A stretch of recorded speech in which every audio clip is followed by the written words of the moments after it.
O Senhor esteja convosco. Ele está no meio de nós. Proclamação do Evangelho de Jesus Cristo, segundo Mateus. Glória a vós, Senhor.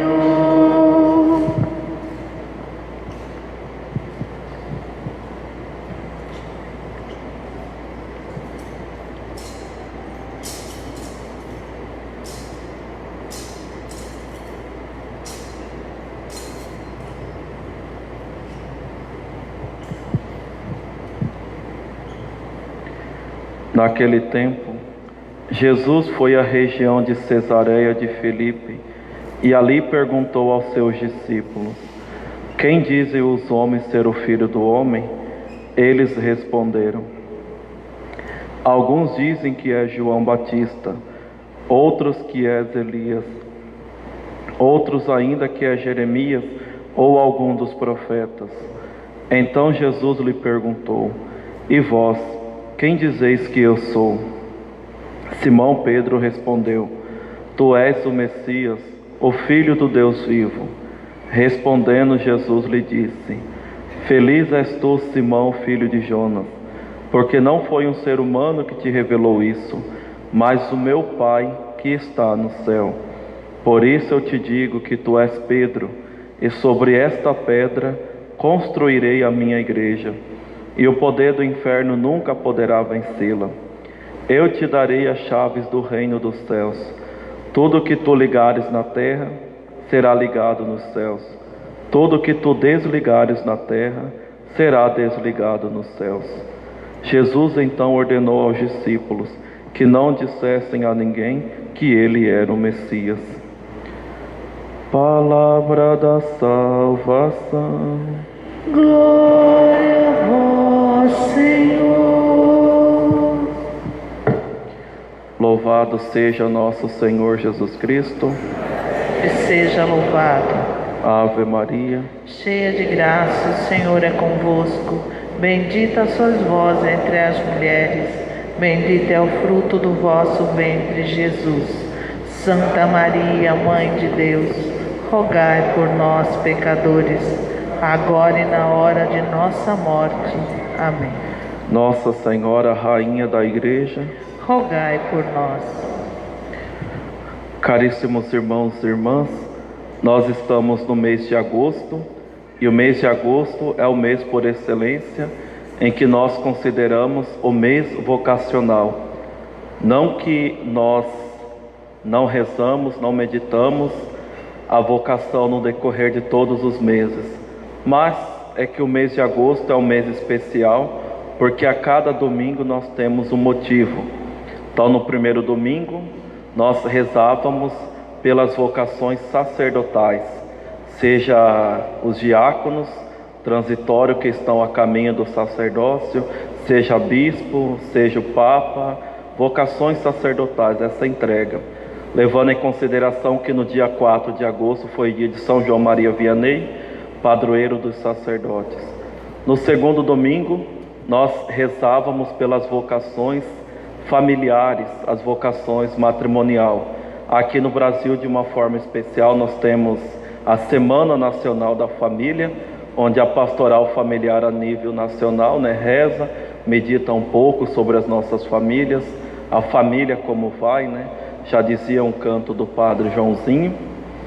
No terceiro domingo, que foi o domingo passado, nós rezávamos pelas vocações religiosas, então aqueles homens e mulheres que se consagram, que se entregam inteiramente a Deus, por meio de uma vida consagrada, que é o caso dos freis, das freiras, dos religiosos, das religiosas. E agora, o quarto domingo, nós rezamos pela vocação leiga, a vocação de todos vocês, de todos os cristãos, muito conhecido também como a vocação do catequista. E esse mesmo dia nós iremos celebrar lá no último dia do ano litúrgico, na festa de Cristo Rei. Então vocês observem que de alguma forma Deus nos chama, como nós ouvimos naquela canção do canto de entrada, Subo ao altar de Deus, que é a alegria da minha juventude. Então todos nós precisamos parar para ouvirmos a voz de Deus. Qual é a minha vocação? O que Deus quer de mim? Ou o que está impedindo com que eu siga a nosso Senhor? Lembrando que a nossa felicidade consiste em fazer a vontade de Deus. Não adianta fugirmos, não adianta escolhermos uma vida que muitas vezes, por mais que seja boa, mas não corresponde com os desígnios do Senhor. Então precisamos estarmos abertos à nossa vocação, em fazermos a vontade de Deus. E é bom recordarmos, meus irmãos, que antes de qualquer estado de vida que Deus nos chama, a nossa maior e primeira vocação é a vocação à vida cristã, ou seja, a vocação à santidade, aquela vocação que nos vai fazer capazes de participarmos da vida íntima de Deus no céu. Então eu pergunto, como que anda essa sua vida cristã, essa sua busca pela santidade? Se você não está buscando a santidade, não deixa para amanhã. Amanhã pode ser tarde demais. Ame a Deus hoje, como diria Santa Teresinha, que nós não temos o amanhã. É hoje que eu preciso amá-lo. É hoje que eu preciso buscar o sacerdote para confessar os meus pecados. É hoje que eu preciso perdoar ou pedir perdão. É hoje que eu preciso converter o meu coração. E é justamente esse mistério que, de uma certa forma, esse evangelho de hoje nos revela. Porque Jesus chega para os seus discípulos e pergunta: quem dizem os homens ser o Filho do Homem? Ou seja, o que o povo está falando por aí que eu sou? E eles responderam, né? Uns falam que tu és Elias, João Batista, ou um dos antigos profetas que ressuscitou e tudo mais. Então, respostas bem periféricas. Aí Jesus restringe a pergunta: e vós, que estáis todos os dias comigo, o que eu sou para vocês? O que vocês dizem de mim? E a resposta não poderia ser outra, né? Pedro responde: tu és o Messias, o Filho de Deus vivo. E observem que depois Jesus engrandece. Interessante que alguns domingos Jesus meio que repreendeu Pedro: homem fraco de pouca fé, né? Por que não acreditastes? Agora está afundando sobre as águas. E agora Jesus fala: muito bem, Simão Pedro, não foi nenhum ser humano que te revelou isso, mas o meu Pai que está no céu. Veja bem, se hoje Jesus perguntasse para cada um de nós: quem sou eu para você? Talvez a nossa resposta seria histórica, científica, sociológica, acadêmica, seja lá o que for. Mas não é essa a resposta que Deus espera de nós. A resposta que Deus espera de nós é uma resposta semelhante à de Pedro, aquela que somente o Espírito Santo pode revelar a nós. E o Espírito Santo só pode revelar para aquele coração que busca essa intimidade com Deus, para aquele coração que entra nesse caminho de conversão, para aquele coração que reconhece a sua pequenez, as suas misérias, para reconhecer a grandeza de Deus. É somente assim que nós podemos dizer com a nossa vida quem é Jesus para nós. O interessante também é que a liturgia desse 21º domingo do tempo comum nos faz refletirmos um pouco sobre a igreja, na questão que Deus deu o poder a Pedro, hoje o Papa Francisco, de ligar e desligar as coisas dessa vida para o céu. E o que mais dói em nós católicos, em nós cristãos, é que muitas vezes nós olhamos para fora, em nenhum momento nós vemos um protestante, um espírita, um umbandista, um satanista reclamando da sua religião. Muito pelo contrário. Aí quando nós olhamos para a Igreja Católica, nós vemos que os católicos são os primeiros a criticarem a fé da Igreja. Eu sou católico, eu professei a fé, eu rezo, creio, mas na hora de se posicionar, a pessoa se posiciona diferente. Eu sou católica, mas neste ponto eu não concordo. Como que você não concorda? Com uma fé de 2000 anos de história, com uma igreja que já passou por tudo, mas ela não caiu porque o Espírito Santo está com ela. A igreja de Cristo, como nós ouvimos no Evangelho, se não fosse ela já tinha caído. Como que você não concorda? Talvez o que falta para nós é catecismo, né, que um dia nós conversávamos, né? O que falta para o povo católico é catecismo, é conhecer a sua fé. Alguns até fazem um desespero, umas polêmicas que não leva a lugar nenhum. Cuidado, quem gosta de causar divisão é Satanás, e até mesmo com as coisas certas. Deus não quer que a gente saia por aí fazendo guerra, um matando o outro por causa de religião, por causa de Deus.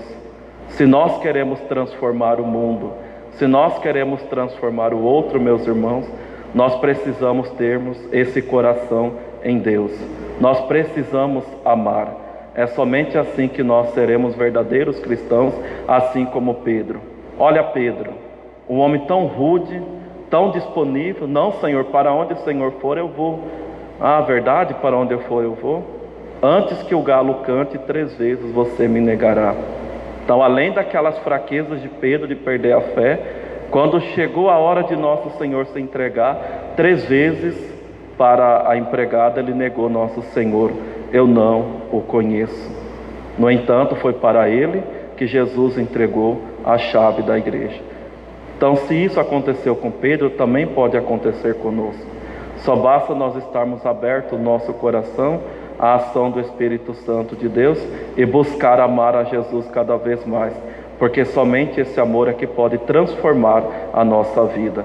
Católico que não reza, católico que não ama, católico que não tem essa relação de amor como um pai para com o filho, não aguenta, cai, não é católico de verdade. Conta-se um historiador da Idade Antiga que na perseguição de Nero, Pedro, com medo, como sempre, né, queria fugir. Então ele já estava nas portas de Roma para fugir daquela perseguição, buscando um lugar mais seguro. De repente ele encontra nosso Senhor carregando uma cruz, e ele pergunta: Quo vadis, Domine? Para onde vais, Senhor? E Jesus responde: estou caminhando para me deixar ser crucificado. E aí Pedro entendeu o recado. Ele desiste de fugir e volta para ser entregue nesta perseguição.